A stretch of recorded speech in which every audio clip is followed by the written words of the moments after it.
नमस्कार दोस्तों, आज की न्यूज में आपका स्वागत है। दोस्तों, रूस से भारत आए फाइटर प्लेन्स की एक लंबी लिस्ट है जिसमें मिग-21, मिग-29 और Su-30 हैं। लेकिन आज की आई खबर ने एक बार फिर से भारतीय हथियार बाजार को चर्चा का मौका दे दिया है। तो जानते हैं पूरी खबर। दोस्तों, दुबई में 13 नवंबर से 17 नवंबर तक हमेशा की तरह एक एयर शो हुआ और इस एयर शो में दुनिया की ज्यादातर बड़ी बड़ी कंपनियां अपने फाइटर प्लेन्स और ड्रोन्स आदि को प्रदर्शित करने के लिए आई थीं। इसी एयर शो में रूस की सरकारी हथियार विक्रेता कंपनी रोसोबोरोनेक्स के सीईओ के एक बयान ने पूरे हथियार बाजार में तहलका मचा दिया है। रोसोबोरोनेक्स के सीईओ ने कहा कि रूस भारत और यूएई के साथ मिलकर अपने 5th generation fighter plane Su-57 का निर्माण करना चाहता है और इस बारे में बात की जा रही है। इस बयान के बाद यही सवाल उठ रहा है कि क्या सच में भारत रूस के Su-57 में इंटरेस्ट ले रहा है। इस सवाल का जवाब मैं आपको बाद में दूंगा। पहले आपको Su-57 की थोड़ी सी जानकारी दे देता हूं।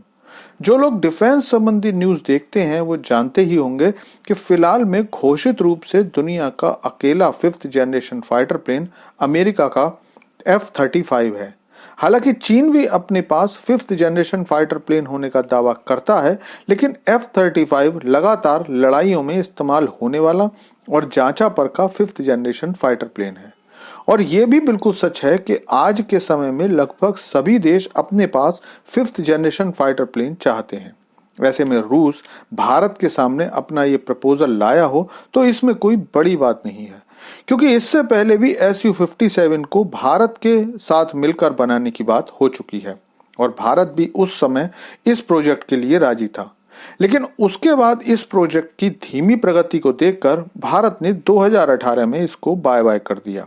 फिलहाल रूस एक बार फिर से एक नया ऑफर लेकर आया है और वो एक बार फिर से भारत के MRCA प्लान में आना चाहता है और रूस ने इस बार ऑफर दिया है कि अगर यूएई और भारत राजी होते हैं तो वो Su-57 के कुछ पार्ट्स यूएई में बनाएगा और बाकी फाइटर प्लेन का निर्माण भारत में किया जाएगा, जिससे भारत को इसकी कीमत भी कम पड़ेगी।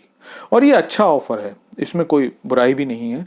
लेकिन दिक्कत यह है कि इस प्लेन के निर्माण में भारत और यूएई का भी ज्यादातर पैसा लगने वाला है। इसके अलावा भारत की जरूरत जहाजों के लिए हाल फिलहाल की है और वैसे भी भारत की सेना से पिछले दिनों आए बयान से भारत की बदली हुई प्राथमिकताएं नजर आती हैं, क्योंकि भारतीय सेना अब 5th जनरेशन फाइटर प्लेन की जगह पर राफेल जैसे 4.5 जनरेशन के फाइटर प्लेन को अपनी सेना में शामिल करना चाहता है। और क्यों Bharat 5th generation fighter plane की बजाय 4.5 जनरेशन के जहाजों को प्राथमिकता दे रहा है, इसकी वजह मैं आपको बता देता हूं। दरअसल 5th जनरेशन फाइटर प्लेन की कीमत तो 4.5 जनरेशन जहाज से ज्यादा होती ही है, साथ ही इनके रख रखाव में भी बहुत ज्यादा खर्चा होता है और ये खर्चा हर 2-3 साल में करना होता है, क्योंकि इन जहाजों की स्टेल्थ प्रॉपर्टी को कायम रखने के लिए इन पर हर 2-3 सालों में एक विशिष्ट पेंट की कोटिंग की जाती है और यही कोटिंग रडार की वेव्स को बजाय वापस भेजने के एब्जॉर्ब कर लेती है, जिससे उनकी स्टेल्थ नेचर बहुत बेहतर हो जाती है। इसके अलावा भारत अपने 5th जनरेशन फाइटर प्लेन एमका पर भी काम कर रहा है। ऐसे में अपना प्रोजेक्ट रोककर रूसी प्रोजेक्ट से जुड़ना कोई समझदारी नहीं होगी, और वो भी तब जबकि भारतीय सेना अपनी आवश्यकताओं और अपने खजाने की सही स्थिति जानकर 4.5 जनरेशन के फाइटर प्लेन को लेने की सोच चुकी है। बाकी इस बारे में कोई भी नया समाचार आएगा तो मैं आपको उसकी जानकारी जरूर दूंगा, इसलिए आपसे रिक्वेस्ट है कि चैनल को सब्सक्राइब कर लीजिए, क्योंकि यहाँ आपको डिफेंस, फाइनेंस और फॉरेन पॉलिसी पर वीडियोस रोज मिलते हैं।